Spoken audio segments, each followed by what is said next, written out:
Hello, and welcome to Federal Flash, the Alliance for Excellent Education's video series on important developments in education policy in Washington, D.C. in 5 minutes or less.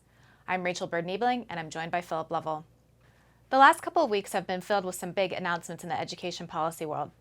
President-elect Trump announced Betsy DeVos as his pick for the next Secretary of Education, and the Department of Education released final regulations for accountability, state plans, and data reporting under the Every Student Succeeds Act, or ESSA. Philip, tell us more about Betsy DeVos.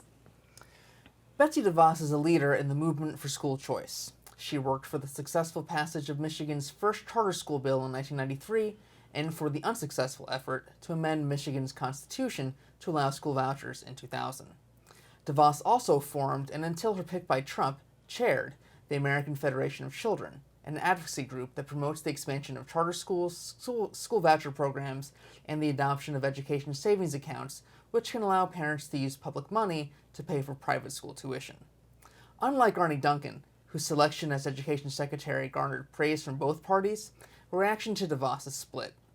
Republicans are understandably happy, while Democrats are much more cautious, if not concerned, with Senator Chris Murphy asking, quote, how Congress would put someone who has spent her life trying to strip funding from public schools in charge of those very schools, end quote. Nonetheless, given DeVos's interest and background in choice and charters, she makes sense as Trump's pick for Education Secretary. During his campaign, Trump consistently pledged to enact a $20 billion school choice proposal that would expand charter and private school options for low-income children using vouchers. Thanks, Philip. The DeVos family has also spent millions of dollars preventing regulatory efforts on charter schools, so her selection may indicate that federal oversight and regulation regarding school accountability will be less aggressive than in previous administrations. This perspective is of particular interest in the education community, since earlier this week the Obama administration announced their final regulations for accountability and state plans under ESSA. We're all anxious to know whether Congress or the Trump administration will maintain, change, or try to eliminate these regulations. For now, we'll focus on what the final regulations say and how they have changed since they were originally proposed. The final ESSA regulations extended the date for states to submit consolidated state plans to April 3, 2017 or September 18, 2017. The timeline for states to identify schools for comprehensive support and improvement is now the 2018-2019 school year, and schools with a consistently underperforming subgroup of students must be identified in the 2019-2020 school year. This delay in implementation is a win for the many states who believe the original timeline proposed by the department was unworkable. Under ED's draft accountability regulations, it was unclear whether students would have to have low performance on several indicators before they were identified for support. The Alliance weighed in on this because we were afraid that kids would have to fail on nearly every indicator, math, reading, graduation rates, and more, before they were identified.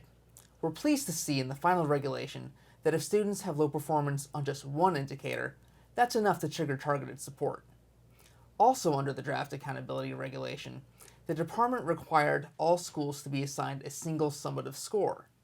Many states have already implemented systems that incorporate single summative scores that grade schools on an A through F scale or something similar.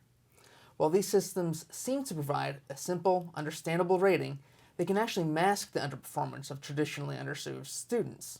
The Alliance will be reporting examples where schools have high letter grades but low performance for African American, Latino, or other groups of students.